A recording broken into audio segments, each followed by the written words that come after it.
Всем привет! Меня зовут Анна. Я живу в Бельгии, в Антверпене. И я хочу познакомить вас с нашим верным другом Fiat Talento 1992 года. Мы купили этот кемпер относительно недавно, но уже успели побывать на нем в нескольких путешествиях, насытиться эмоциями, получить впечатления. Поэтому я решила создать этот блог как своеобразный дневник, в котором я могу сохранять свои воспоминания, делиться ими, а также вдохновлять вас на свои путешествия.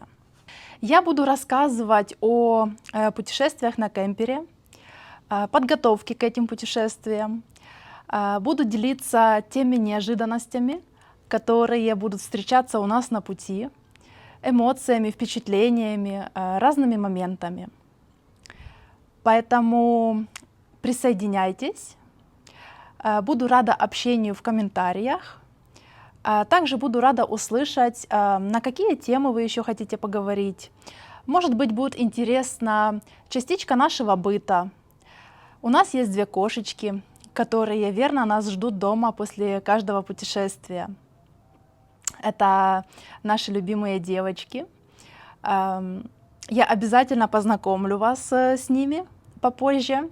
А сегодня я хотела бы больше поговорить про кемпер, рассказать, как мы его купили, сделать небольшой обзор, показать, как он выглядит внутри, а также рассказать о наших небольших будущих планах. Так что пристегивайтесь, берите чашечку чая или кофе и погнали вместе открывать этот мир. Выбрала самый жаркий день для начала данного влога. У нас сейчас 35 градусов, аномальная жара. Мы живем в пригороде Антверпена, у нас свой дом, и, соответственно, во дворе мы можем ставить свой кемпер. Для этого у нас достаточно места здесь. Когда мы готовимся к путешествиям, мы всегда моем кемпер, чистим, убираем. Когда приезжаем с путешествия, нет, я ничего не мою, я просто разбираю вещи и все. И почему-то вот так всегда получается. Ну, в общем, приглашаю вас внутрь, посмотреть, как он выглядит изнутри. Как я уже ранее сказала, мы уже побывали в некоторых интересных местах, поэтому, соответственно, кемпер еще не помыт. Значит, будем смотреть, как оно есть. Итак, заходим в наш маленький, уютненький дом. Значит, с чего начать? Начну-ка я из кухоньки, которая находится позади меня. Значит, там маленькое окошко, которое открывается, и есть раковина и плита. Вот. Когда мы готовим, мы открываем это окно обязательно. Плита у нас на газу. Рядом с кухонькой имеется такой шкафчик. Это наша маленькая гардеробная. Здесь у нас висят полотенечки. Дальше ванная комната. Ванная комната очень компактная. Душ и туалет вместе. Мы вот постелили вот такую красивую плитку, начали стелить. Нам понравилось, как это все смотрится, как это все выглядит. Хотим, наверное, продолжить вот как-то. Может быть, даже на пол, что ли, такую красивую сделать. Ну, еще посмотрим.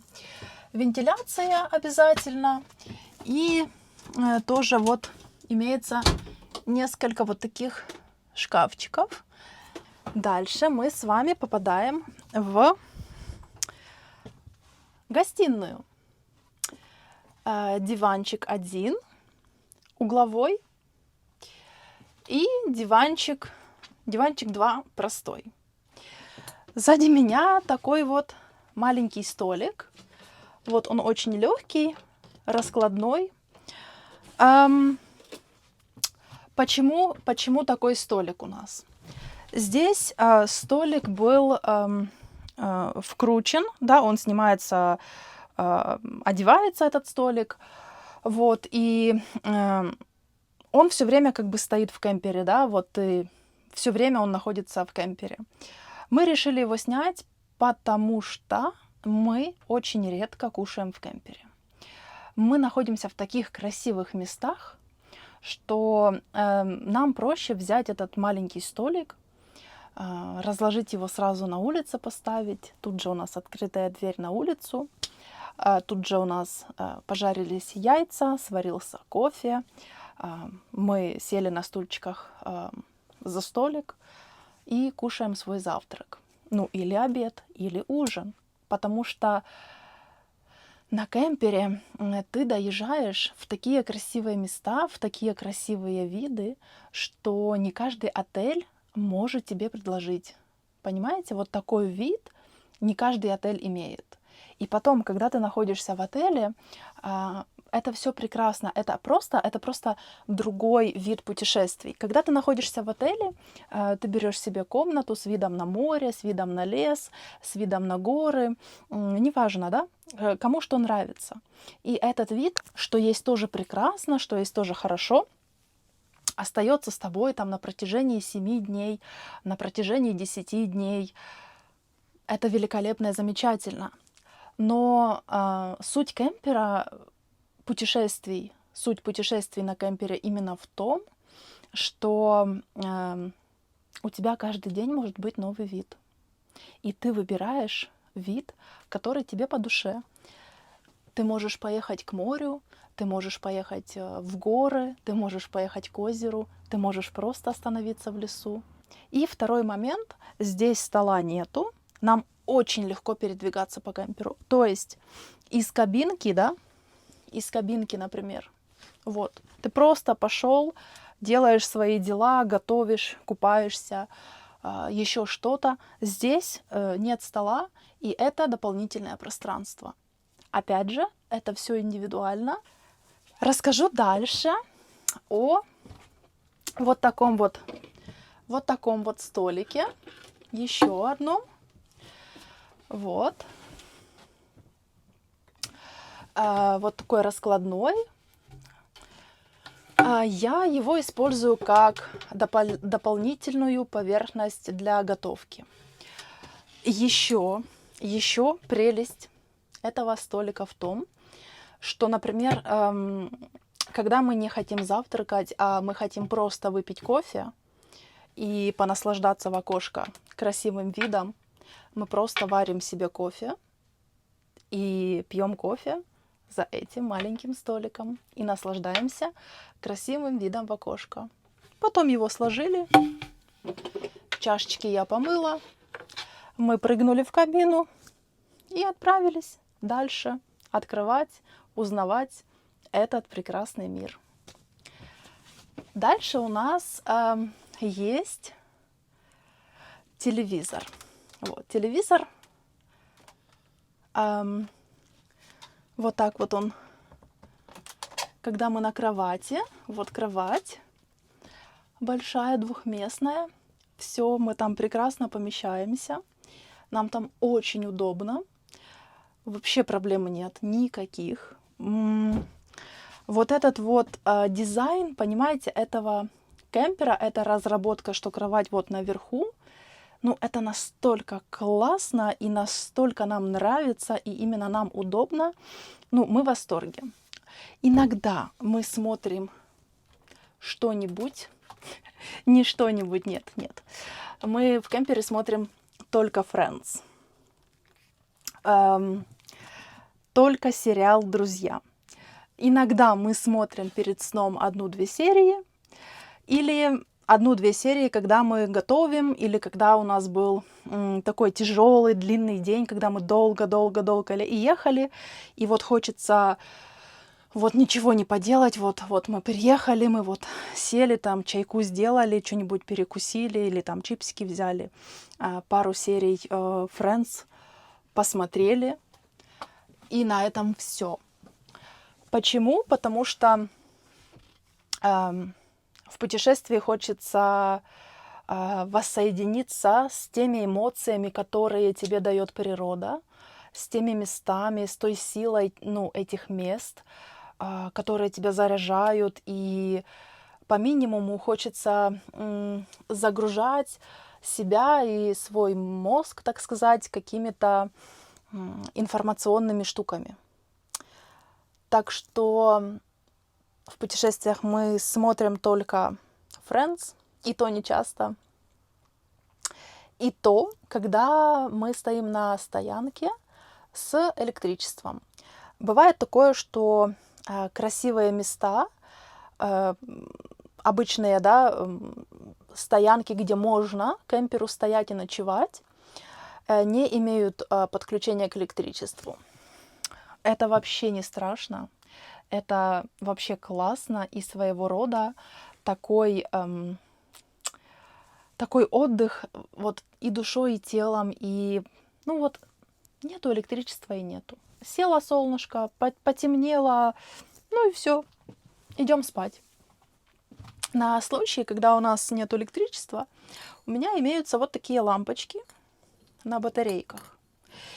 И когда слишком поздно, нужно встать в туалет или нужно подготовиться ко сну, например, ну или там что-то найти, я включаю эти лампочки на батарейках, и их вполне достаточно. Также у нас есть вот такой еще со стройки такой фонарик. Вот он тоже заряжается. И потом с этим фонариком выходишь на улицу, например, ставишь под кемпер вот такие вот штучки, чтобы кемпер ровно стоял. Например, включаешь, выключаешь газ, потому что газ на улице находится, с улицы нужно как бы заходить в это окошечко, да, в этот кармашек, где стоит газовый баллон. Вот. Также позади меня шкафчики для хранения, полочки с бортиками. В этом шкафчике у нас бойлер. Так. С этой стороны у нас те же самые шкафчики для хранения, те же самые полочки с бортиками. И, в принципе, это все, что я хотела показать здесь. Потом мы попадаем в кабинку. Вот он за рулем. Шторы, кстати, закрываются. Это очень удобно, когда зимой путешествуешь и на самом деле немножко прохладно. А когда ты прикрываешь шторки здесь, едешь в кабинке, у тебя работает отопление, очень даже приятно. Вообще не холодно, абсолютно никак. Ну и само собой разумеется, что когда мы на стоянке, как мы отапливаем кемпер, да, именно зимой, мы включаем газ. И на газу у нас и водичка нагревается, и вот мы готовим на газу, и кемпер нагревается. Так что вот была вот такая маленькая экскурсия. Это, в принципе, все, что я могу сейчас так кратко на данный момент рассказать. Конечно же, будут подробности обязательно. Техническая часть тоже будет рассказана, но не мной. И увидимся в следующем ролике, увидимся в следующем выпуске. Всем пока! Короче, что хотела еще обсудить? Хотела еще рассказать. Мы уже снимали кое-какой контент, так как мы уже были в путешествиях нескольких. И мы, конечно, искали, на чем снимать, какую аппаратуру использовать, как снимать, что говорить, про что рассказывать. Конечно же, методом проб и ошибок это все было, но все равно я пришла к той мысли, что я все-таки хочу иметь свой такой вот влог, да, в котором я могу сохранять свои эмоции, где я могу делиться своими впечатлениями. Мне очень хочется вдохновлять людей на свои путешествия, на свои открытия, на познание этого мира. Так что я не знаю, мы обязательно, скорее всего, сделаем нарезку тех видео, которые уже были отсняты, смонтируем эти все видео, но это будет тоже на другую камеру это все было сделано. Там трясущиеся моменты, не везде нормальный звук, где-то микрофон лажает, где-то микрофон вообще не работает, где-то микрофон очень даже работает, как бы не так приятно, наверное, слушать. Но тем не менее, потому что все-таки это была частичка нашей жизни, это был такая наработка опыта. Так что обязательно какие-то видео с самых первых путешествий, они появятся. А в принципе, я хочу пожелать всем вам удачи, успехов, новых каких-то своих открытий, достижений и интересного времяпрепровождения. Так что, ребята, будем вместе путешествовать. Всем всего хорошего!